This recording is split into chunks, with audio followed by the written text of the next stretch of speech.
إحسانا. وقال النبي صلى الله عليه وسلم الوالد أوسط أبواب الجنة رواہ الترمذی. حاضرین جمعہ، پچھلے جمعہ کے خطبے میں والد کی کیا ذمہ داریاں تھیں اس موضوع کی وضاحت کی گئی تھی. آج کے اس جمعہ کے خطبے میں والد کا کیا مقام ہے، والد کا کیا مرتبہ ہے، اسلام میں والد کو کیا درجہ دیا گیا ہے، اس موضوع کی وضاحت کی جائے گی. ماں کا سب سے بڑا مقام ہے، ماں کے مقام کے بعد والد کا درجہ ہے. لیکن پہلے والد کے مقام کو اس لیے بیان کیا جا رہا ہے کہ عام طور پر لوگ ماں کے حقوق کو بہت بیان کرتے ہیں. ماں کی کیا عظمت ہے، ماں کی کیا اہمیت ہے، اس پر تو لوگ سنتے سناتے ہیں. والد کا کیا درجہ ہے، والد کی کیا اہمیت ہے، اس کو عام طور پر بہت کم بیان کیا جاتا ہے. ماں کا یقیناً مقام بہت زیادہ ہے، لیکن والد کی محنت، والد کی کوشش، والد کی قد و کاوش، بچوں کی تربیت کے حوالے سے، ان پر خرچ کے حوالے سے اور ان کے اخراجات کے حوالے سے ان کی قربانیاں کوئی معمولی نہیں. والد گھر سے باہر نکلتا ہے، کام کرتا ہے، محنت کرتا ہے، مزدوری کرتا ہے، دھوپ میں جلتا ہے، خون پسینہ ایک کرتا ہے، اور گھر کی جدائی کو اور پردیس کی زندگی کو جھیلتا ہے. تب جا کر کے چار پیسے اس کے ہاتھ میں آتے ہیں اور وہ اپنے بال بچوں کے اخراجات کو برداشت کرتا ہے. والد کی اہمیت کو سمجھنے کے لیے، والد کے مقام کو سمجھنے کے لیے یہی بات کافی ہے کہ اگر ماں کے قدموں تلے جنت ہے، پیارے نبی صلی اللہ علیہ وسلم نے والد کے تعلق سے فرمایا الوالد اوسط ابواب الجنہ. والد یہ جنت کے بیچ دروازے کا نام ہے، یعنی یہ بیچ کا دروازہ ہے. اس دروازے کی حفاظت کرو گے جنت میں آسانی سے داخل ہو جاؤ گے، اور اگر اس دروازے کو ضائع کرو گے، اس دروازے کا حق ادا نہیں کرو گے، تو اس دروازے سے جنت میں داخل نہیں ہو سکتے ہو. جنت کا پانا مشکل ہو جائے گا، اور جو جنت میں نہیں جائے گا اس کا مطلب یہ کہ اس کو جہنم میں داخل کیا جائے گا. والد کی محنت کیا ہے، والد کی قربانیاں کیا ہیں. آپ سمجھیے کہ والد کے پاس جو بھی تھا سب اس نے اپنی اولاد پر خرچ کر دیا.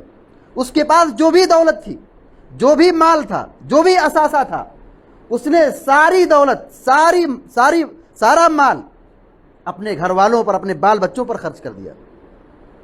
وہی باپ جب بوڑھا ہو گیا تو اولاد کو یہ بوجھ لگتی ہے، یہ چیز ان کو بوجھ محسوس ہوتی ہے. والد بوجھ ان کو لگتا ہے. والد نے تو سب کچھ دے دیا، اب جب باپ بوڑھا ہو گیا تو بیٹوں کے پاس مال ہے تو ان کو دینے میں تکلیف ہوتی ہے. وہ بہت سوچ کے خرچ کرتے، بہت معمولی دیتے، اور بہت سارے مواقع پر احسان بھی جتلاتے ہیں والعیاذ باللہ.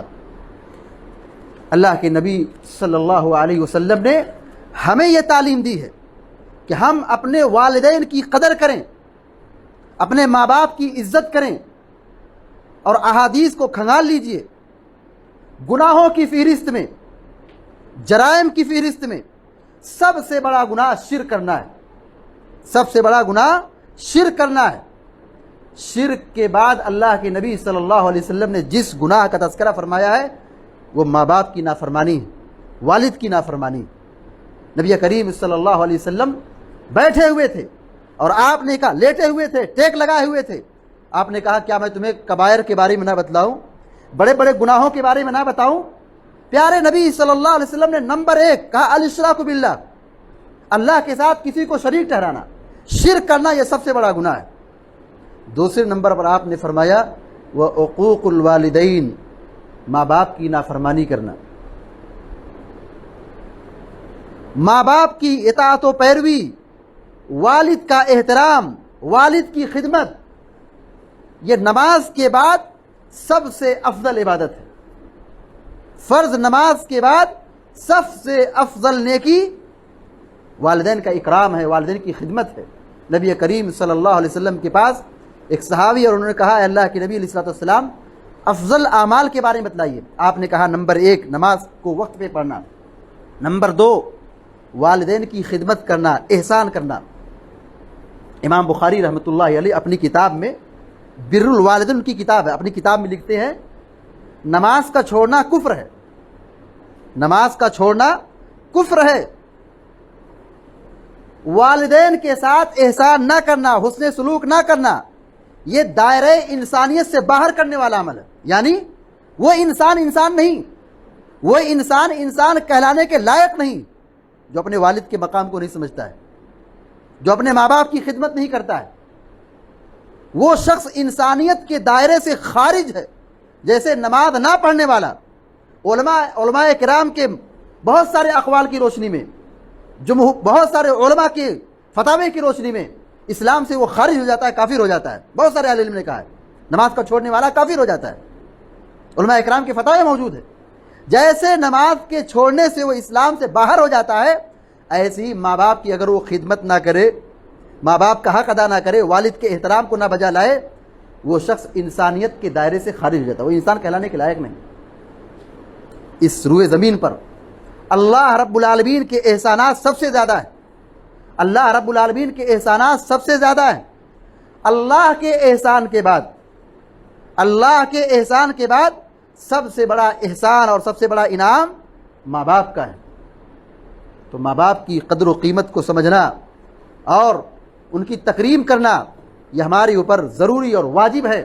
اللہ رب العالمین نے اپنے حق کے بعد، عبادت اور بندگی کے بعد، توحید کے اقرار کے بعد جس چیز کا اللہ نے ہمیں حکم دیا ہے وہ والدین کی قدر و قیمت کو سمجھنا ہے۔ وَاعْبُدُوا اللَّهَ وَلَا تُشْرِكُوا بِهِ شَيْئًا وَبِالْوَالِدَيْنِ إِحْسَانًا، کہا رب کی بندگی کرو، اللہ کی بات کرو، اس کے ساتھ کسی کو شریک نہ ٹھہراؤ، ماں باپ کے ساتھ اچھا سلوک کرو۔ وَقَضَىٰ رَبُّكَ أَلَّا تَعْبُدُوا إِلَّا إِيَّاهُ وَبِالْوَالِدَيْنِ إِحْسَانًا، تمہارا رب کا یہ فیصلہ ہے کہ اس کے سوا کسی کی عبادت مت کرو، کسی کو شریک نہ ٹھہراؤ، اور ماں باپ کے ساتھ اچھا سلوک کرو۔ اللہ نے اپنے حق کے بعد جس چیز کا سب سے پہلے نمبر پر حق ذکر کیا ہے وہ والدین کے حقوق ہے، والدین کے احسانات سب سے زیادہ ہیں، اس لیے ان کی تکریم اور ان کے ساتھ احسان اور ان کے ساتھ بھلائی اور اچھے تعامل اور اچھے برتاؤ یہ ہم پر ضروری اور واجب ہے۔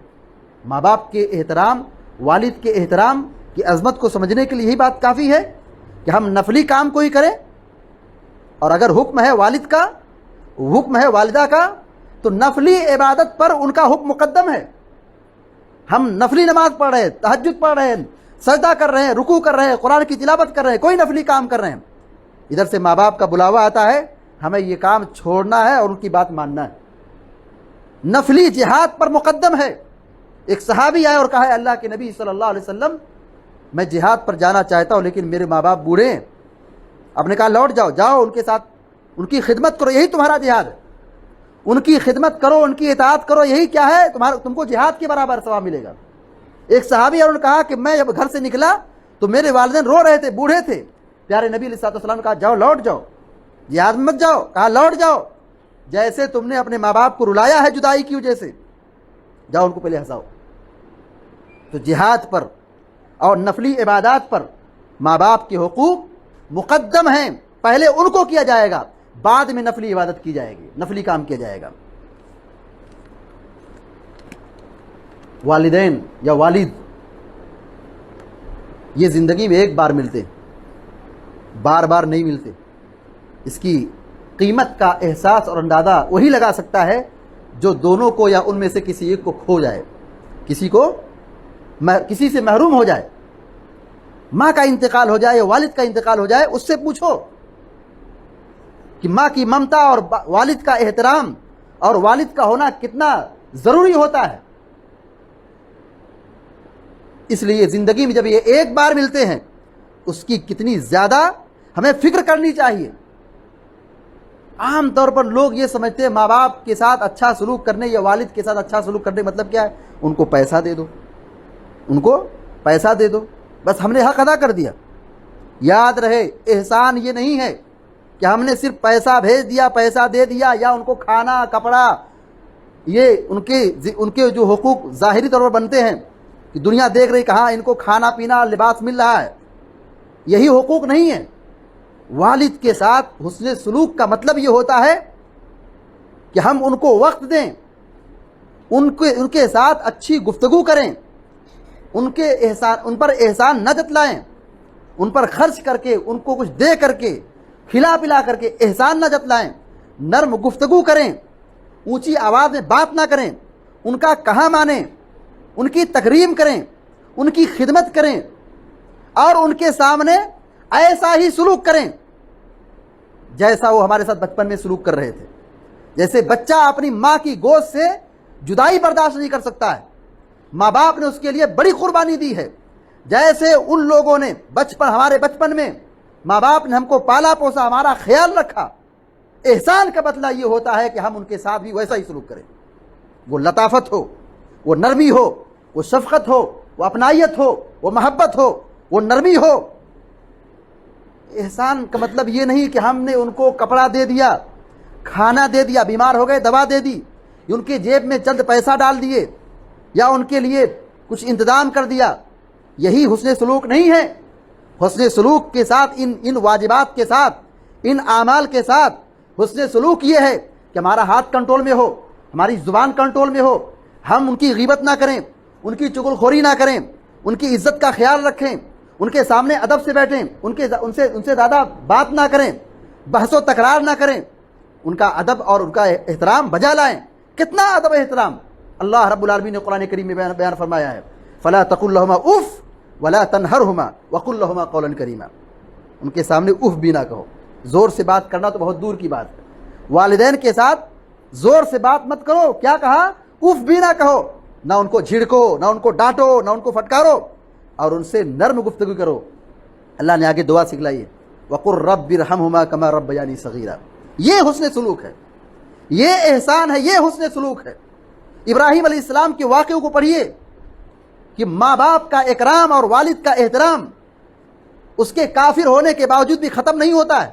ہم مسلمان ہیں، ہمارا والد غیر مسلم ہے، بد عقیدہ ہے، بد مذہب ہے، یا کافر ہے، یا مشرک ہے، پھر بھی یہ حق ختم نہیں ہوتا، رشتہ ٹوٹتا نہیں ہے۔ یاد رہے، ایسا نہ ہم سمجھے ارے ہمارا باپ تو بدعتی ہے، ہمارا باپ تو مشرک ہے، ہمارا باپ تو بے نمازی ہے، ہمارے والد تو فلاں ہیں۔ ایسے جیسے بھی ہو، وہ زانی ہو، مشرک ہو، شرابی ہو، کیسے بھی ہو، وہ فسادی ہو، وہ ہمارے ماں باپ ہیں، وہ ہمارے والدین ہیں۔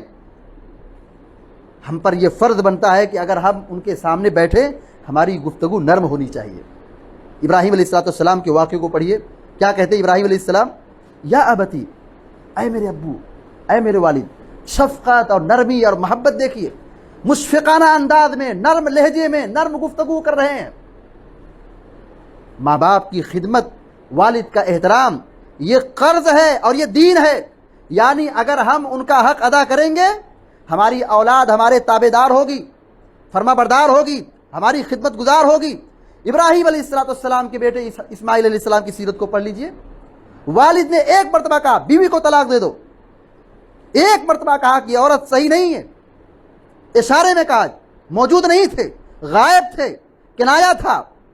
بہو سے ملاقات ہوئی، پہلی بہو جو تھی مہمان نواز نہیں تھی، شکر گزار نہیں تھی، اشارے میں کہا دروازے کی چوکھٹ بدل دو۔ صراحتاً نہیں کہا تھا، اشارتاً کہا تھا، کنایتاً کہا تھا، مگر فرم برداری دیکھیے، فوراً اسماعیل علیہ السلام سمجھ گئے اور اپنی بیوی کو طلاق دکھا، تم میں کے چلی جاؤ، طلاق دے دی۔ یہ تابع داری ہے۔ اس کا یہ مطلب نہیں کہ ماں باپ اگر کہتے ہیں طلاق دے دو تو طلاق نہیں دینا ہے، پہلے سمجھنا ہے کہ مشکلہ کیا ہے، مسئلہ کیا ہے، حقیقت کیا ہے۔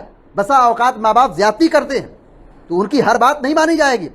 اگر واقعی ان کا فیصلہ بہتر ہے، شریعت کے تقاضوں اور اصولوں کی بنیاد پر ہے، تو یقیناً طلاق دینا ضروری ہے، لیکن اگر وہ زیادتی کر رہے ہیں تو پھر طلاق نہیں دینا ہے۔ مسئلہ حضرت امام احمد بن حنبل رحمہ اللہ کے سامنے آیا تھا، کہا کہ کیا میں اپنی بیوی کو طلاق دے دوں جب وہ میرے والدین کہتے ہیں؟ کہا نہیں. کہا یہ واقعہ پیش کیا تو کہا کہ کیا وہ تمہارے والد ان کی طرح ہیں کیا؟ معلوم یہ ہوا کہ اگر واقعی معنوں میں بیوی اگر صحیح نہیں ہو، اگر والدین یہ کہتے ہیں طلاق دے دو تو طلاق دے دینا چاہیے، ماں باپ کی بات ماننی چاہیے. لیکن اگر زیادتی ہے، ظلم ہے، شرارت ہے، ناسمجھی ہے، جہالت کی بنیاد پر کہتے ہیں تو نہیں طلاق دی جائے گی. اللہ کے نبی صلی اللہ علیہ وسلم نے والد کے کیا مقام بیان فرمایا ہے. پیارے نبی علیہ السلام فرماتے ہیں رضا الرب فی رضا الوالد وسخط الرب فی سخط الوالد. ترمذی شریف کی صحیح روایت ہے. کہا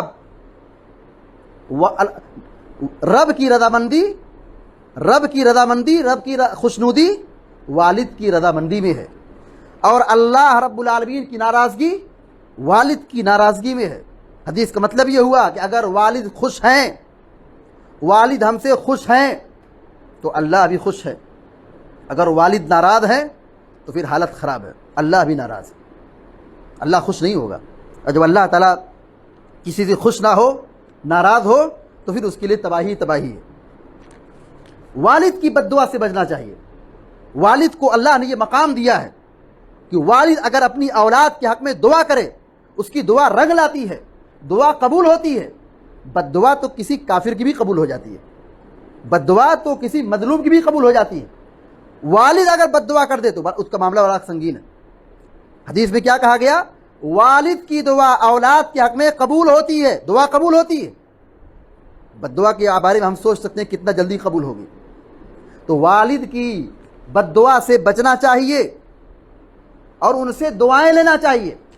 دنیا میں ان لوگوں نے ترقی کی ہے، دنیا میں ان لوگوں نے ہر اعتبار سے ترقی کی ہے جنہوں نے اپنے ماں باپ کو خوش کیا ہے اور جنہوں نے ان ماں باپ کا دل دکھایا ہے، والد کا احترام نہیں بجا لایا ہے، والد کی توہین کی ہے، والد کی شان میں گستاخی کی ہے، والد کو ستایا ہے، والد کو رلایا ہے.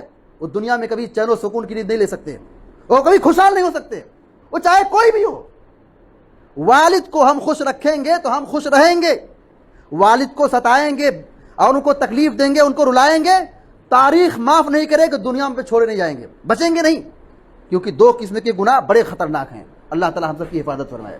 دو قسم کے گناہ بڑے خطرناک ہیں. اللہ رب العالمین آخرت میں سزا دینے سے پہلے آخرت میں فیصلہ ہوگا، جنت اور جہنم کا فیصلہ ہوگا.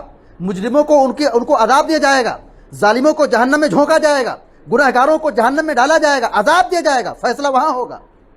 لیکن وہاں کے فیصلے سے پہلے اللہ تعالیٰ دنیا میں فیصلہ دیتا ہے. عذاب بھیجنے میں اللہ تبارک و تعالیٰ جلدی کرتا ہے. کن لوگوں کے متعلق اللہ کے نبی علیہ السلام فرما رہے ہیں؟ کہا دو قسم کے گناہ ایسے ہیں کہ آخرت کے عذاب سے پہلے اللہ تبارک و تعالیٰ دنیا ہی میں عذاب بھیجتا ہے. نمبر 1، رشتے ناطے کو توڑنا، صلہ رحمی نہ کرنا. اور نمبر 2، ظلم و زیادتی کرنا. جو آدمی اپنے والد کے مقام کو نہیں سمجھتا وہ دو گناہ کرتا ہے. ایک تو وہ زیادتی کر رہا ہے، ظلم ڈھا رہا ہے، اور دوسرا یہ کہ وہ رشتہ توڑ رہا ہے.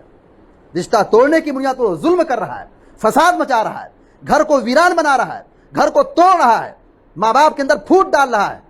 اور اس پھوٹ ڈالنے کی وجہ سے بھائیوں میں بھی اختلاف اور انتشار کی لہر ایسی چلتی ہے کہ ہم اس کو لفظوں میں نہیں بیان کر سکتے. تو کہنے کا مطلب یہ ہے کہ اگر ہم والد کو خوش رکھیں گے اللہ خوش ہوگا، اور جب اللہ خوش ہوگا اپنی رحمتیں نازل کرے گا. اور اگر ہم نے ان کو خوش نہیں کیا، اپنے والد کے مقام کو نہیں سمجھا، ان کو خوش نہیں کیا، تکلیف دی، رلایا، پریشان کیا، تو ہماری دنیا جہنم بن جائے گی. ہمیشہ دنیا میں ان لوگوں نے ترقی کی ہے جنہوں نے اپنے ماں باپ کو خوش رکھا ہے. اور ماں باپ کے ساتھ حسن سلوک کرنا یہ ایسی نیکی ہے، یہ ایسی نیکی ہے، ایسی عبادت ہے کہ اللہ تعالیٰ اس کے ذریعے سے عمر میں اضافہ کرتا ہے. صلہ رحمی کرنے سے عمر میں اضافہ ہوتا ہے، وقت اور مال میں برکت ہوتی ہے. پیارے نبی صلی اللہ علیہ وسلم فرماتے ہیں من احب ان یبسط له فی اثری وان ينسأ له فی اثری فلیصل رحمہ. جو شخص یہ چاہتا ہے کہ اس کی زندگی میں خوشحالی ہو، اس کی عمر بڑھا دی جائے اور اس کے مال میں اضافہ کر دیا جائے، اسے چاہیے کہ وہ صلہ رحمی کرے. صلہ رحمی کیا ہے؟ جو اپنے قریبی رشتہ دار ہیں، ماں باپ سب سے پہلے آتے ہیں، والد سب سے پہلے آتے ہیں، والدین سب سے پہلے آتے ہیں، ان کے حقوق کا خیال رکھنا،